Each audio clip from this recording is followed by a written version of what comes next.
Предположим, что тележка съезжает с наклонной плоскости и передвигает лежащий у ее основания брусок. Говорят, что тележка совершает работу.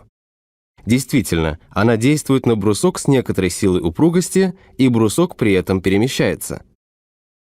Если тело может совершить работу, то оно обладает энергией.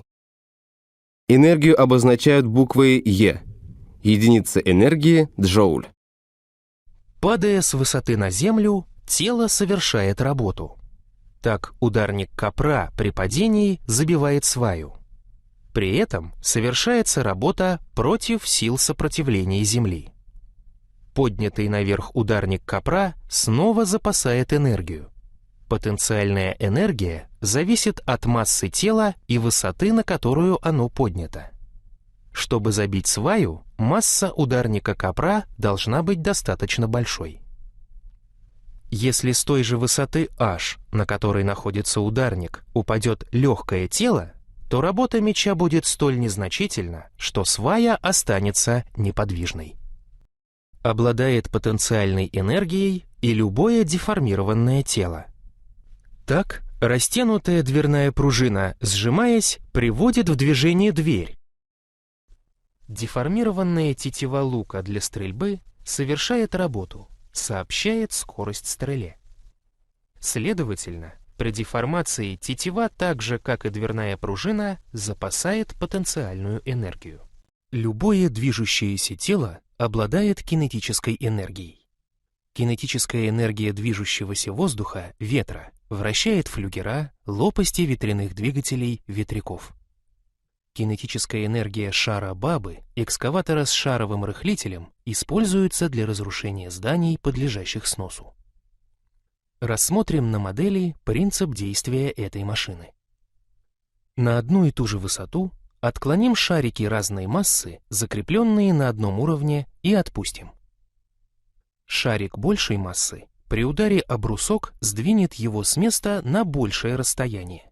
Значит, чем больше масса тела, тем больше его кинетическая энергия. Теперь два одинаковых шарика отклоним на разную высоту. Шарик, движущийся с большей высоты, приобретет большую скорость и отодвинет брусок дальше. Значит, кинетическая энергия зависит от скорости движения тела. Таким образом, кинетическая энергия зависит от массы тела и его скорости.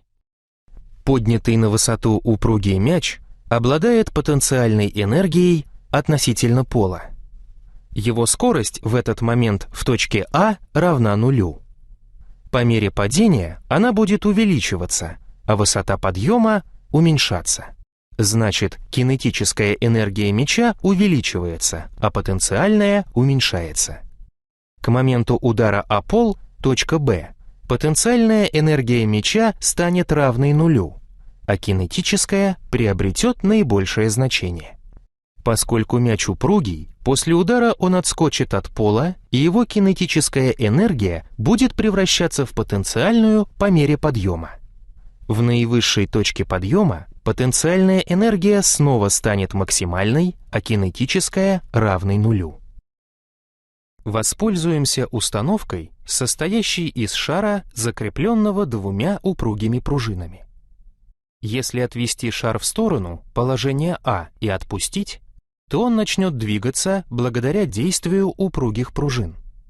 Пройдя исходное положение О, шар продолжит движение в сторону, противоположную первоначальному отклонению. После того, как шар достигнет положения Б, его движение не прекратится. Он продолжит его, возвращаясь к исходному положению А. Если пружины в опыте упруги, то колебания шара продолжатся достаточно долго.